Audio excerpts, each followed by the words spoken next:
तो चलिए दोस्तों, आज की वीडियो में बात करेंगे 80 के दशक में बनी एक्शन क्राइम ड्रामा थ्रिलर से भरी प्रोफेसर प्यारेलाल फिल्म से जुड़े नॉन फैक्ट्स की वीडियो में। तो वीडियो पसंद आए तो प्लीज लाइक, कमेंट और शेयर करने के साथ चैनल सब्सक्राइब करें और साथ में मौजूद घंटा भी बजा दें। 5 जून 1981 के रिलीज प्रोफेसर प्यारेलाल में लीड रोल में धर्मेंद्र, जीनत अमान, शम्मी कपूर, सिमी ग्रेवाल, विनोद मेहरा, अमजद खान, जीवन, निरूपा रॉय, मैक मोहन, सत्यन कप्पू और श्रीराम लग्गू के अलावा कई और कलाकार नजर आए थे। फिल्म के डायरेक्टर थे ब्रज सदाना, प्रोड्यूसर थे टीएम बिहारी, स्टोरी राइटर थे ध्रुव चैटर्जी, तो डायलॉग लिखे थे कौशल भारती ने।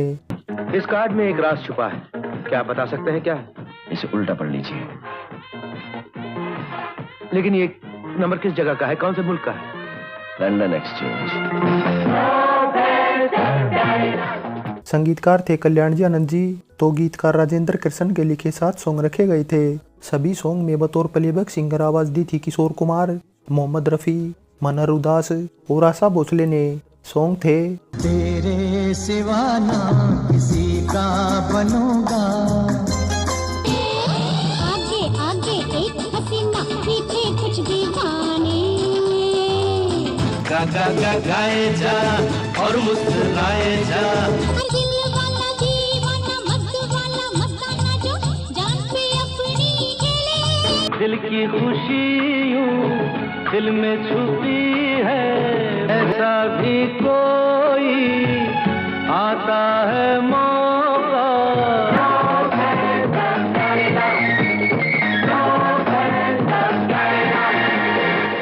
फिल्म का म्यूजिक हिट था जिसमें मोस्टली सॉन्ग पसंद किए गए थे और 2 घंटे 34 मिनट की प्रोफेसर प्यारेलाल को 6.7 आउट ऑफ 10 IMDb रेटिंग मिली हुई है। दोस्तों, बात बजट और बॉक्स ऑफिस कलेक्शन की करें तो इसका बजट 1 करोड़ 60 लाख रुपए के आसपास रखा गया था और रिलीज होने के बाद बॉक्स ऑफिस इंडिया पर यह 2 करोड़ 20 लाख रुपए का कलेक्शन कर एवरेज रही थी। ओपनिंग डे पर इसने 10 लाख रुपए और हफ्ते भर में 72 लाख रुपए का कलेक्शन कर लिया था। तो ओवरसीज मार्केट को मिलाकर ओवरऑल वर्ल्ड वाइड ये कुल 3 करोड़ रुपए का कलेक्शन करने में सफल रही थी। दोस्तों, ये तो बात रही प्रोफेसर प्यारेलाल से जुड़ी कास्ट और परफॉर्मेंस की। अब बात करते हैं इससे जुड़े नॉन फैक्ट्स की।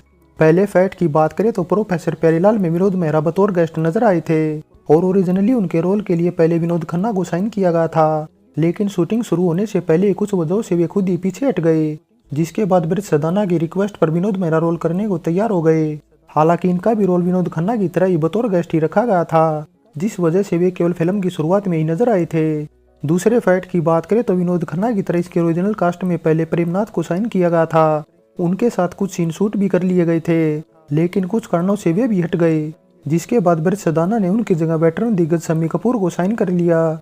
शम्मी कपूर और धर्मेंद्र की ये साथ में फुल टाइम तीसरी फिल्म थी। इससे पहले दोनों ने साल 1961 में आई बॉयफ्रेंड और 1978 में आई शालीमार में काम किया था। तीसरे फैक्ट की बात करें तो प्रोफेसर प्यारेलाल फिल्म रिलीज होने के साथ ही पॉपुलर हो गई थी, क्योंकि एक तो ब्रज ने इसे मनमोहन देसाई के स्टाइल में बनाया था और ऊपर से इसके अच्छे गीत संगीत की वजह से इसमें और इजाफा हो गया था।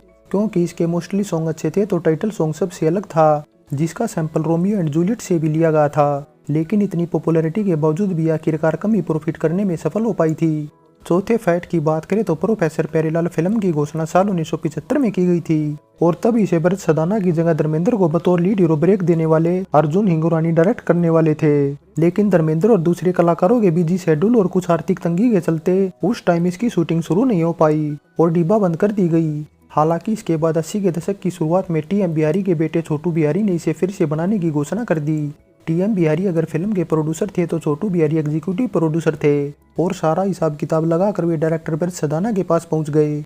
लेकिन ब्रज को जब ये पता चला कि शुरुआत में फिल्म धर्मेंद्र को लेकर बनाई जानी थी तो उन्होंने लीड हीरो के तौर पर धर्मेंद्र की ही वकालत कर दी और जीनत अमान तो उनकी फेवरेट हीरोइन थी ही। छोटू ने न केवल दिल खोल कर इस फिल्म में पैसा लगाया, बल्कि उन्होंने इसकी मोस्टली शूटिंग लंदन में ही कंप्लीट करने की इच्छा भी जाहिर कर दी। बतौर एग्जीक्यूटिव प्रोड्यूसर छोटू की ये डेब्यू फिल्म थी। हालांकि इससे पहले उन्होंने साल 1974 में राजा काका का डायरेक्शन किया था, जो बॉक्स ऑफिस पर बुरी तरह पिट गई थी। हालांकि प्रोफेसर प्यारेलाल की सफलता के बाद भी उनका करियर ज्यादा लंबा नहीं चला और 5 सालों बाद साल 1986 में रिक्की पर खत्म हो गया, जिसके बाद छोटू ब्याज में मोटी रकम उठाकर और ASFL यानी ऑल सीजन फूड लिमिटेड के जरिए धोखाधड़ी कर अमेरिका भाग गए। ASFL वही कंपनी थी जिसके ऐड कभी सुनील गावस्कर किया करते थे। छोटू को इससे पहले शुरुआत में एक मर्डर केस के सिलसिले में भी पुलिस ने अरेस्ट कर जेल में डाल दिया था। लेकिन तब जेठमलानी जैसे वकील ने उन्हें बचा लिया था। 5वें फैक्ट की बात करें तो फिल्म में पहले योगिता बाली को भी साइन किया गया था, लेकिन उनका करैक्टर फिल्म से मेल नहीं खा रहा था, इसलिए उनके सीन के साथ उन्हें भी हटा दिया गया।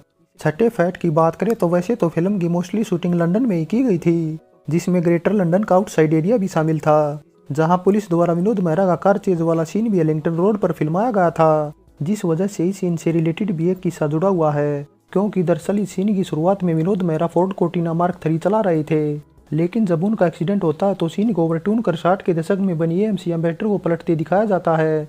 7वें फैक्ट की बात करें तो ग्रेटर लंदन में ही शूटिंग के दौरान भीड़ का फायदा उठाकर किसी ने धर्मेंद्र का बटुआ ही चोरी कर लिया था, जिस वजह से सेट पर उस टाइम माहौल काफी गर्म हो गया था। हालांकि FIR दर्ज कराने के बाद भी पुलिस आज तक उस चोर का पता नहीं लगा पाई, और ये बात धर्मेंद्र को आज भी याद है, जिसका जिक्र वे एक इंटरव्यू के दौरान भी कर चुके हैं। 8वें फैक्ट की बात करें तो ब्रज सदाना ने फिल्म की एडिटिंग का जिम्मा बेहतरीन कमर्शियल फिल्में बनाने वाले ऋषिकेश मुखर्जी को सौंपा था, लेकिन वे केवल एडिटिंग तक ही सीमित नहीं रहे, क्योंकि जब ब्रज को परेशानी आई तो रशीदा उन्हें समझाते नजर आए थे। ब्रज सदाना इससे पहले फिल्म को पूरी तरह फ्लैशबैक में फिल्माना चाहते थे, तब वो शख्स रशीदा ही थी जिन्होंने ब्रज को सिक्वेंशल तरीके से सीन फिल्माने और एडिटिंग का सुझाव दिया था। प्रोफेसर प्यारेलाल बतौर एडिटर रशीदा की आखिरी फिल्मों में से एक थी, क्योंकि इसके बाद उन्हें केवल एक ही फिल्म कूली को ही एडिट करने का मौका मिल पाया था। 9वें फैक्ट की बात करें तो दिलवाला मस्ताना और गा गाए जैसे सॉन्ग थे जो साल 1991 में आई गर्मा गर्म 2 एल्बम में रिमिक्स किए गए थे। 10वें फैक्ट की बात करें तो प्रोड्यूसर TM बिहारी ने इसके बाद मनोज कुमार की लिखी एक स्टोरी पर फिल्म बनाने की घोषणा की थी, जिसमें कुणाल गोस्वामी, मीनाक्षी शेषाद्री, नूतन और शर्मिला टैगोर जैसे सितारे नजर आने वाले थे, तो अशोक भूषण फिल्म का डायरेक्शन करने वाले थे, लेकिन कुछ वजहों से फिल्म डिब्बा बंद कर दी गई। 11वें फैक्ट की बात करें तो लंदन में फिल्म की शूटिंग अरेंजमेंट के लिए मुंबई गए के टूर एंड ट्रैवल की हेल्प ली गई थी। 12वें फैक्ट की बात करें तो धर्मेंद्र के साथ विनोद मेहरा की कोई ऐसी फिल्म नहीं जिसमें उन्होंने लीड रोल किया हो। प्रोफेसर प्यारेलाल से पहले दोनों ने साथ में कर्तव्य और द बर्निंग ट्रेन जैसी फिल्मों में काम किया था, लेकिन इन फिल्मों में सपोर्टिंग रोल के बाद प्रोफेसर प्यारेलाल में विनोद मेहरा स्पेशल अपीयरेंस में ही नजर आए थे। 13वें फैक्ट की बात करें तो धर्मेंद्र और अमजद खान ने 70 के दशक की बजाय 80 के दशक में ज्यादा फिल्मों में साथ काम किया था, जिसमें साल 1981 का साल तो और भी ज्यादा खास था, क्योंकि इस साल पहली बार दोनों एक नहीं बल्कि 2 फिल्मों में साथ नजर आए थे। दूसरी फिल्म कातिलों के कातिल इसी साल दिसंबर महीने में रिलीज हुई थी, और दोनों में ही अमजद खान नेगेटिव रोल में बतौर मेन विलन नजर आए थे। 14वें फैक्ट की बात करें तो बतौर डायरेक्टर ब्रज की धर्मेंद्र के साथ दूसरी फिल्म थी, पहली साल 1969 में आई यकीन थी। इसके अलावा ये दोनों ही फिल्में ऐसी भी थी जो बॉक्स ऑफिस पर कुछ हद तक सफल रही थी, क्योंकि इसके बाद साल 1988 में आई मर्दों वाली बात बॉक्स ऑफिस पर कुछ कमाल नहीं दिखा पाई थी। दोस्तों ये तो बात रही प्रोफेसर प्यारेलाल से जुड़े नॉन फैक्ट्स की। अब बात शूटिंग लोकेशन की करें तो इसकी शूटिंग मुंबई के Mehboob studio, Filmalaya studio, Natraj studio, Filmistan studio, SL studio, Chandivali studio और फिल्म सिटी गोरेगांव के अलावा लंदन में की गई थी।